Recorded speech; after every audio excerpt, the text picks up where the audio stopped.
নমস্কার বন্ধুরা, রমা রান্নাঘরে সকলকে স্বাগত।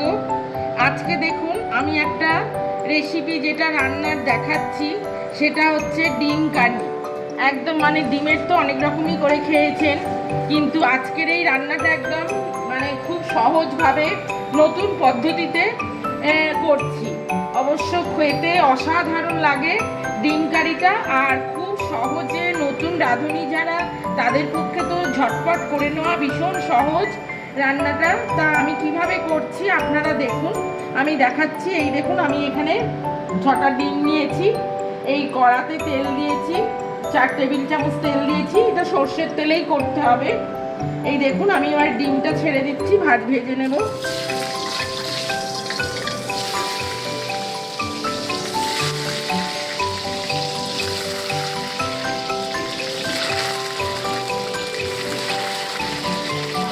এই যে ডিমটা দেখুন, আমি এবারে ভেজে নেব একটু লাল লাল করে।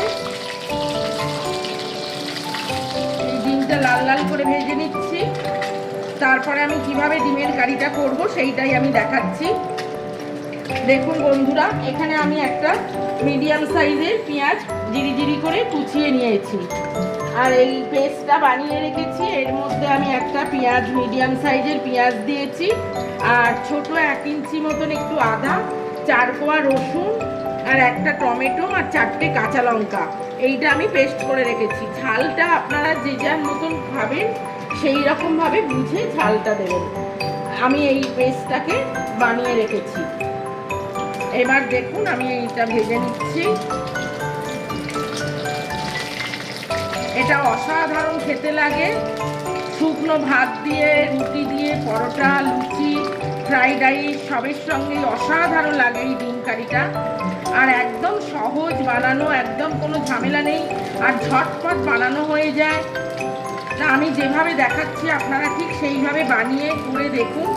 কেমন লাগে আমাকে জানাবেন। আমার চ্যানেলটাকে লাইক করবেন, শেয়ার করবেন, সাবস্ক্রাইব করবেন, আর পাশে বেল আইকনটা ক্লিক করে দেবেন, যাতে আমি যে কোনো কিছু রান্না ছাড়লেই আপনারা সহজেই পেয়ে যান। এই যে দেখুন বন্ধুরা, ডিমটা আমার ভাজা হয়ে গেছে। ডিমটা আমি এবারে তুলে দিচ্ছি। এরপরে দেখুন বন্ধুরা, আমি এই তেলের মধ্যে সামান্য একটু এই যে জিরে ফোড়ন দিলাম, আর একটু গোটা গরম মশলা দিলাম, 4টে এলাচ, একটা দারচিনি। এবার এই পেঁয়াজটা দিয়ে দেবো।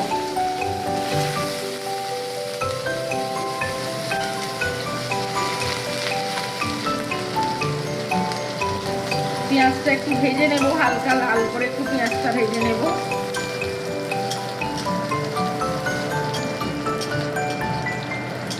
এই যে দেখুন বন্ধুরা, এটা আমার হালকা ভাজা হয়ে গেছে।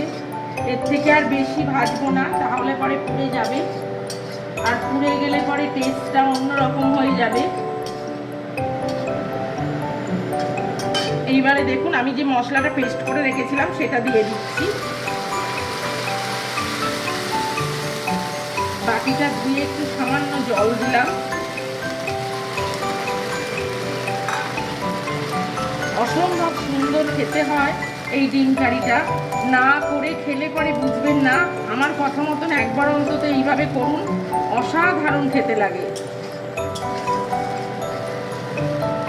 এবার দেখুন, এটার মধ্যে আমি হলুদ দিয়ে দিচ্ছি, নুন দিয়ে দিলাম, জিরে গুঁড়ো দিচ্ছি,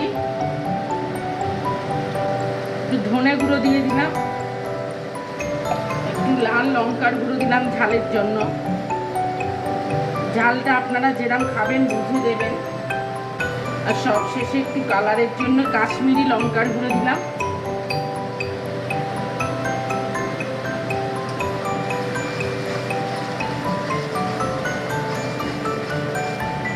এইবারে মশলাটাকে একটু ভালো করে একটু কষাতে হবে, একটু কষিয়ে নেবো মশলাটাকে।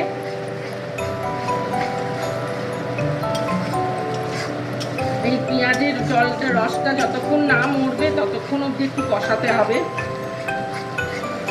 এই যে বন্ধুরা দেখুন, আমার এটা কষানো হয়ে গেছে মশলাটা। একদম ঝটপট রান্নাটা হয়ে যায়, তাড়াতাড়ি, আর দুর্দান্ত স্বাদের একটা রান্না। আমি যেরকমভাবে করলাম ঠিক আপনারা এইভাবে করুন, করে খান, কেমন লাগে আমাকে জানাবেন। আমার চ্যানেলটাকে লাইক করবেন, শেয়ার করবেন, সাবস্ক্রাইব করবেন, পাশে বেল আইকনটা ক্লিক করে দেবেন। এই দেখুন মশলাটা আমার একদম তৈরি হয়ে গেছে। এবার যেহেতু ডিম কষা, এবার আমি এর মধ্যে এবার ডিমটা দিয়ে দেবো একটা একটা করে।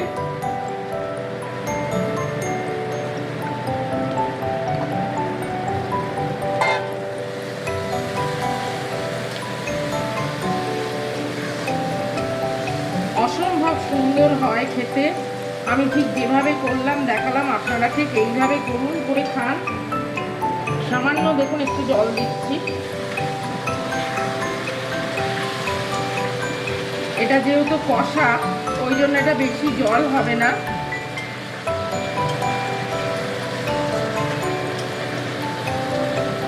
সব শেষে দেখুন আমি একটু গরম মশলা গুঁড়িয়ে রেখেছিলাম, এর মধ্যে একটু জিরে, মরিচ, ছোট এলাচ, লবঙ্গ, দারচিনি, এটাকে আমি পেস্ট করে রেখেছিলাম। দেখুন এই গরম মশলাটা একটু লাস্টে দিয়ে দিচ্ছি।